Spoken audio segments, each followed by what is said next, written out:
proof for DNA as the genetic material, Hershey and Chase experiment. Hershey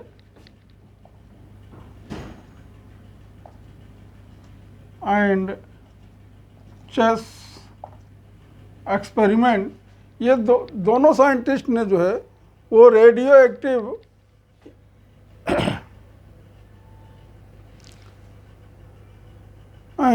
एक sulphur S-35 लिया और एक P-32 radio active phosphorus लिया। जैसा कि आप लोग जानते हैं कि न्यूक्लिक एसिड में फास्फोरस होता है, फास्फेट होता है, और प्रोटीन में सल्फर होता है।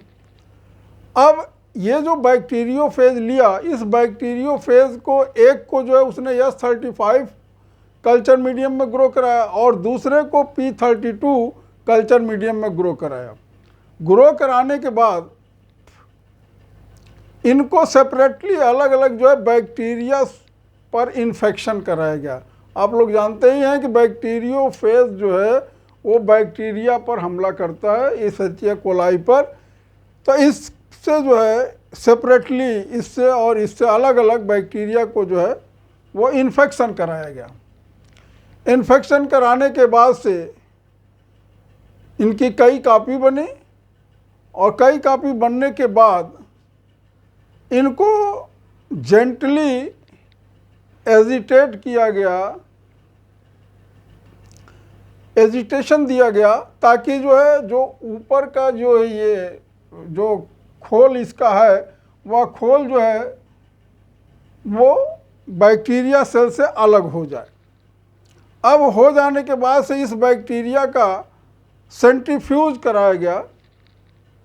सेंट्रीफ्यूज कराने के बाद से ताकि जो है इसके अंदर के जो है मटेरियल को डिटेक्ट किया जाए, तो ये देखा गया कि S-35 केवल सराउंडिंग मीडियम में पाया गया, बैक्टीरिया के अंदर S-35 डिटेक्ट नहीं किया गया। और इस वाले में देखा गया कि जो P-32 रेडियो एक्टिव फास्फोरस था वो बैक्टीरिया के अंदर सेल पीलेट पर डिटेक्ट किया गया। तो इससे ये ऑब्जर्वेशन ये निकलता है कि बैक्टीरिया के अंदर DNA ही जाता है, प्रोटीन बाहर ही रह जाता है, जो खोल है, कवच है, वो बाहर ही रह जाता है। तो इससे ये पता चलता है कि DNA ही जेनेटिक मटेरियल है जो ट्रांसफॉर्मिंग के लिए जिम्मेदार होता है। अब आगे हम लोग कैरेक्टरिस्टिक्स ऑफ जेनेटिक मटेरियल, एक जेनेटिक मटेरियल में क्या क्या जो है एडवांटेज होने चाहिए, कौन कौन से इंपॉर्टेंट कैरेक्टर होने चाहिए। पहला है कि इसका स्वयं का सेल्फ रेप्लिकेशन होना चाहिए, यानी ये रेप्लिकेट करे, ये अपनी कॉपी बनावे। दूसरी चीज़ है कि ये केमिकली और स्ट्रक्चरली स्टेबल हो, केमिकली एंड स्ट्रक्चरली स्टेबल हो, यानी अस्थाई हो, और इसमें चेंजिंग हो लेकिन स्लो हो, ग्रेजुअल हो, निरंतर हो लेकिन स्लो हो, जो कि म्यूटेशन के लिए जिम्मेदार है। और यह म्यूटेशन आगे चल करके इवोल्यूशन के लिए ज़रूरी होता है, यानी न्यू स्पीसीज के डेवलपमेंट के लिए ज़रूरी होता है। चौथी चीज़ है कि इसके अंदर हेरिटेबल कैरेक्टर को ऑफस्प्रिंग में ले जाने की क्षमता हो, यानी पेरेंट से उसके ऑफस्प्रिंग में कैरेक्टर को, मेंडेलियन कैरेक्टर को ले जाने की क्षमता हो।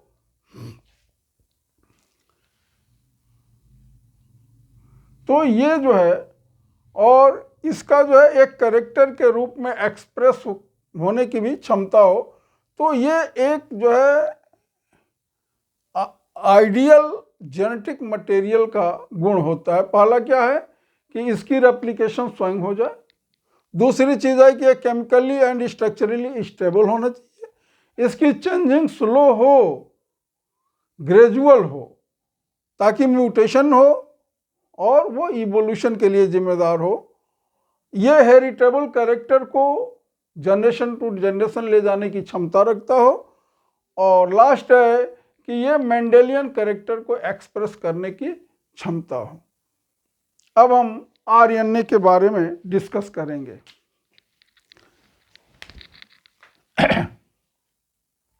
Ribo nucleic acid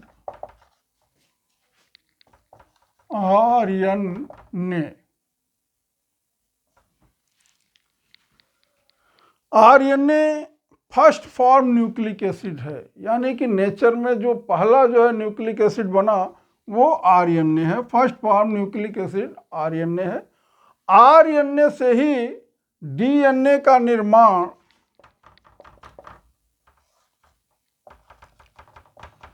reverse transcription के द्वारा हुआ है, अर्थात ये केमिकली ट्रांसफॉर्म हुआ है और डीएनए बना है। यानी second form nucleic acid DNA है, first form nucleic acid RNA है। आरएनए से ही डीएनए का बाद में चल करके निर्माण हुआ।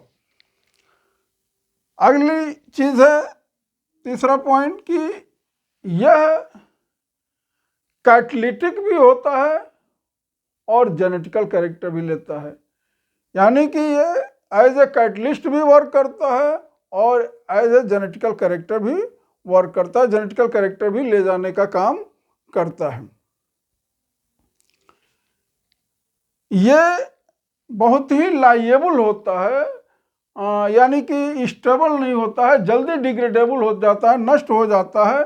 और इसका मेन कारण होता है हाईली रिएक्टिव, जो इसके जो है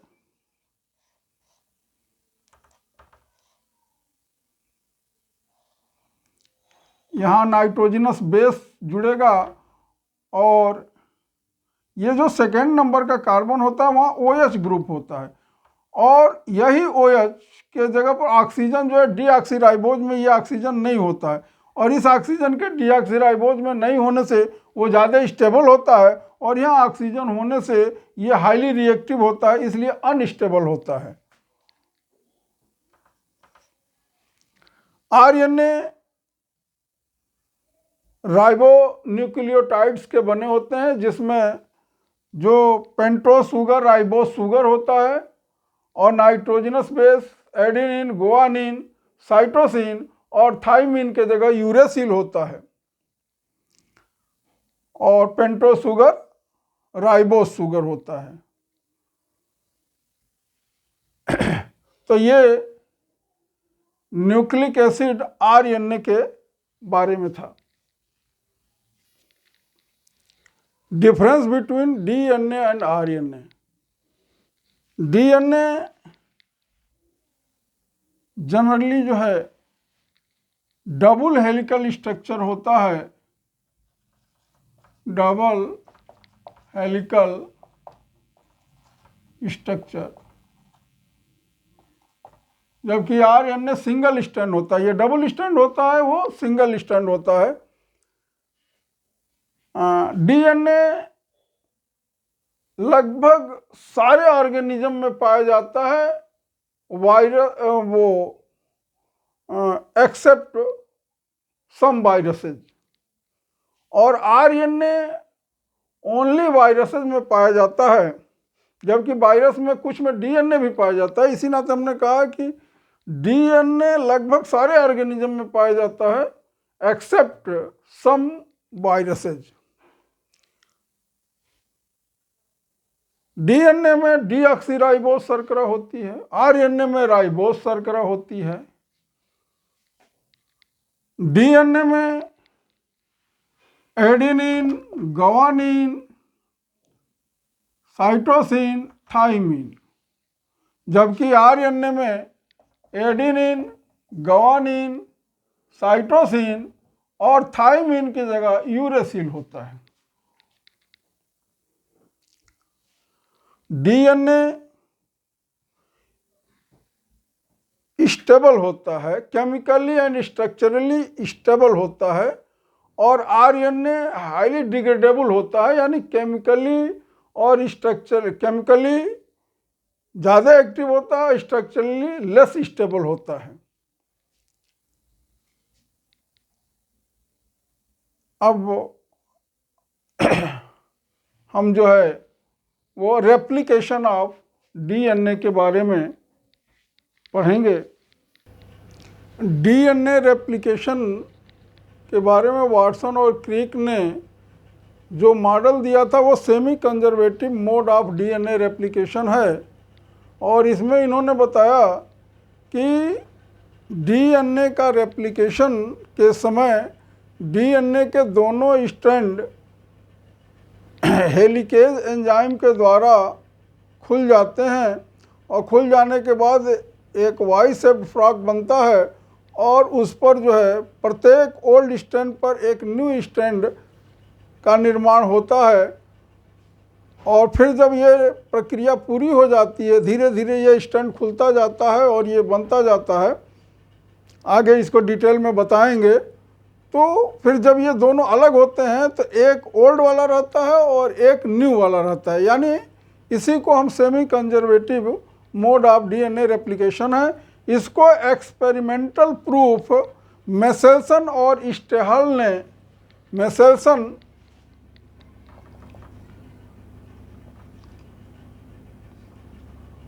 एंड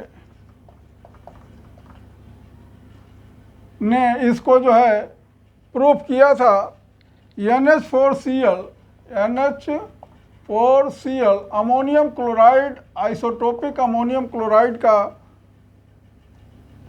प्रयोग करके, इसके लिए उन्होंने लेबोरेटरीज में विट्रो में जो है वो कल्चर माध्यम में अमोनियम क्लोराइड जो radio active heavy isotope N15 को लिया अमोनियम क्लोराइड में, और उसमें पहले कई जनरेशन तक बैक्टीरिया को ग्रो कराया, इशर्चिया कोलाई को।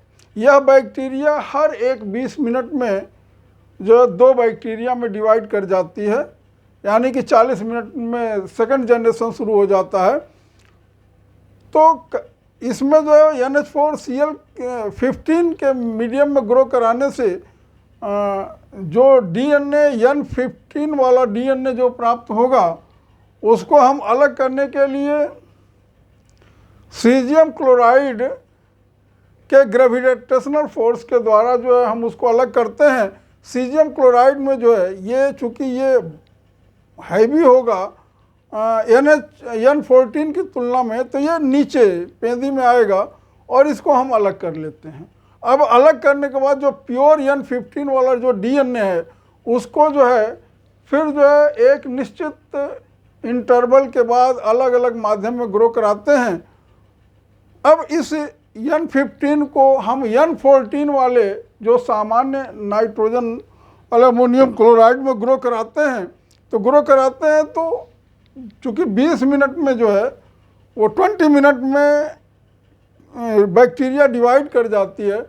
तो जो हमें ये सीजियम क्लोराइड के ग्रेविटेशन में देखा गया कि पहले वाले में जो N15 प्योर था वो नीचे हैवी था, ये हैवी था, और ये बीच वाला जो हाइब्रिड बना था तो इसका जो बैंड यहाँ मिला था ये हैवी से थोड़ा सा ऊपर मिला था।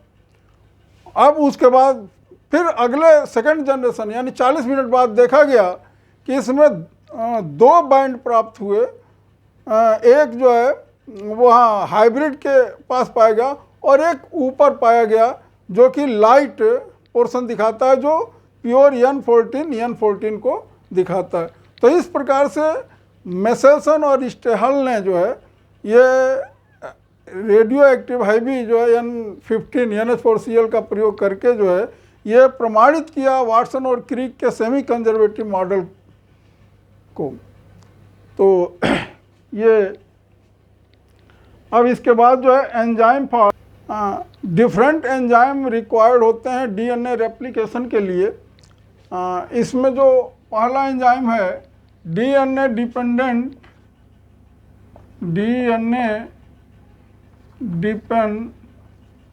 डेंट डीएनए पॉलीमेरेज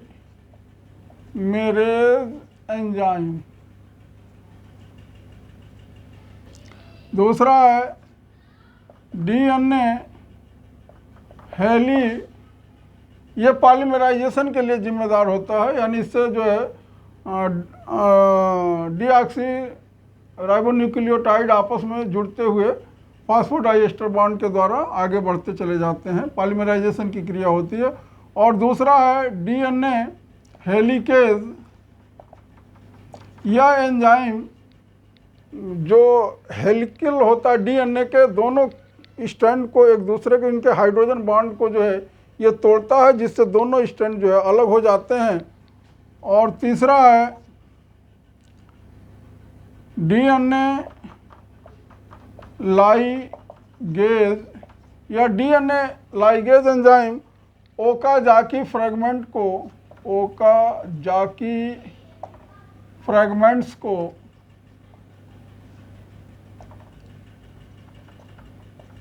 आपस में जोड़ने का काम करते हैं।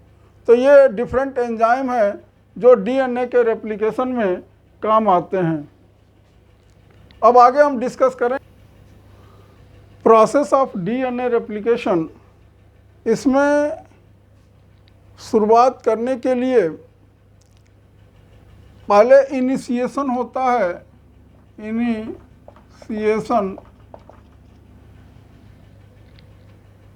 इनिशिएशन की शुरुआत जो है हर डीएनए पर एक ORI होता है, ORI origin of replication, ORI point होता है, ओरिजिन ऑफ रेप्लिकेशन पॉइंट। वहाँ से रेप्लिकेशन की प्रक्रिया जो है बिगिन करती है।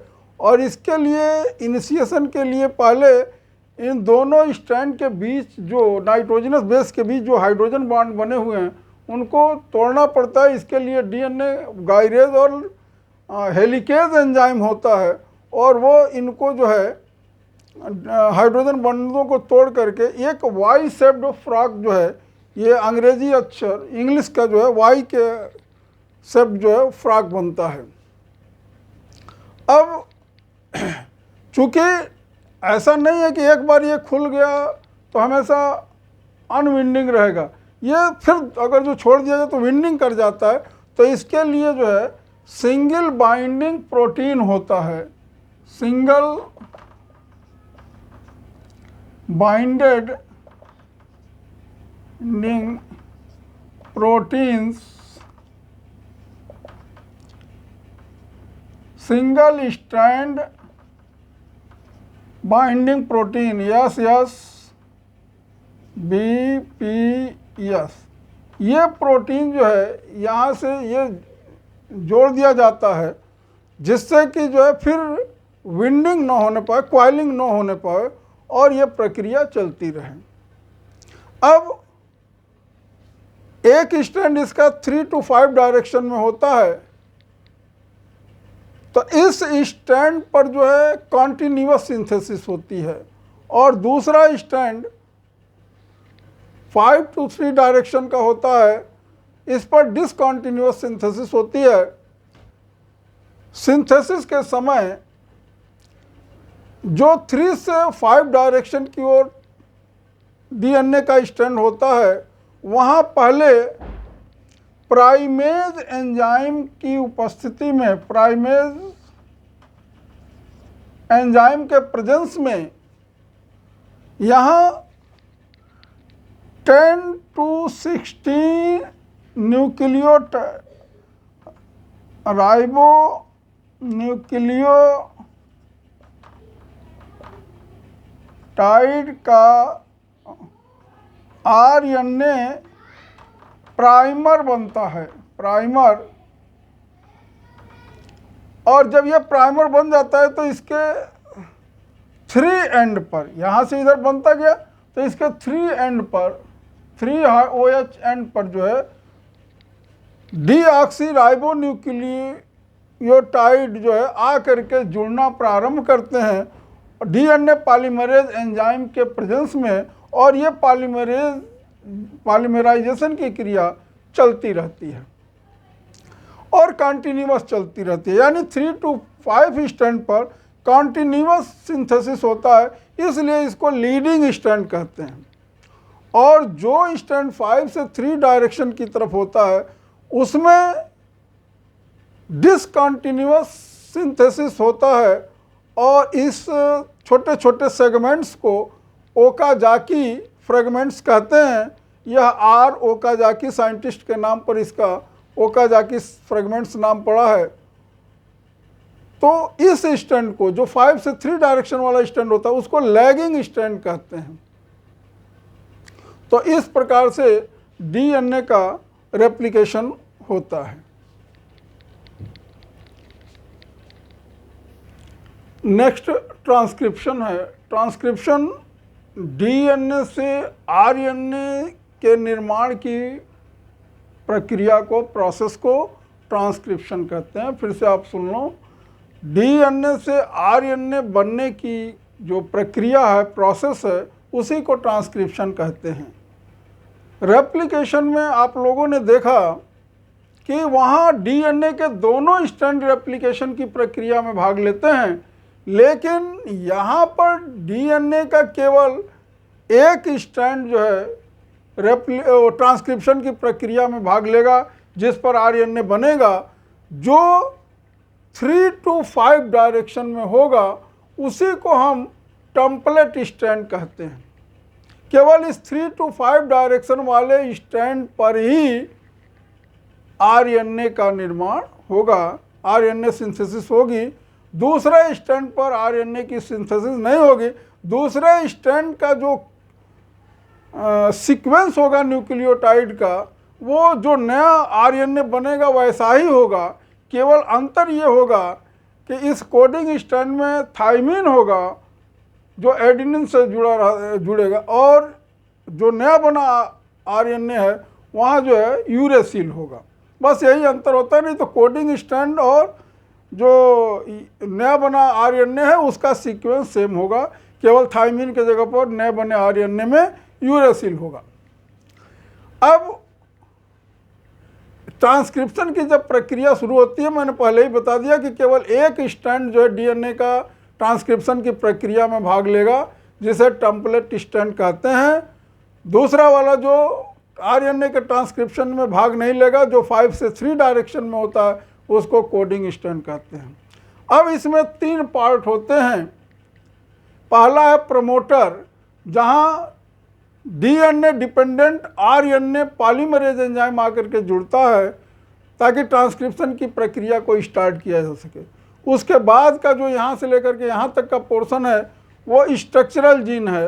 वो जिम्मेदार होता है किसी विशेष एंजाइम या प्रोटीन को बनाने का, जिनका स्ट्रक्चरल फंक्शन होता है। और लास्ट में ये टर्मिनेटर होता है, जहाँ पर ट्रांसक्रिप्शन की प्रक्रिया पहुँचते ही स्विच ऑफ हो जाती है, रुक जाती है। अब ये प्रमोटर की जो पोजीशन होती है, मैंने फिगर में आप लोगों को बता दिया है कि systematic structure of A transcription unit. तो यह जो कोडिंग स्ट्रैंड है, जो ट्रांसक्रिप्शन की प्रक्रिया में ये भाग नहीं लेता है, ये नीचे वाला, और ऊपर वाला ट्रांसक्रिप्शन की प्रक्रिया में भाग लेता है, इसे टेम्पलेट स्ट्रैंड कहते हैं। तो जो कोडिंग स्ट्रैंड का 5 एंड होता है, उसी 5 एंड के तरफ ये प्रमोटर होता है, जहां पर RNA DNA dependent RNA polymerase enzyme आकर के जुड़ती है। और जो टर्मिनेटर होता है वह कोडिंग स्ट्रैंड के डाउनस्ट्रीम 3 एंड की तरफ होता है, जहां पर ट्रांसक्रिप्शन की प्रक्रिया आकर के रुक जाती है। तो आज के इस वीडियो में यहीं तक। आगे हम डिस्कस करेंगे transcription unit and the gene.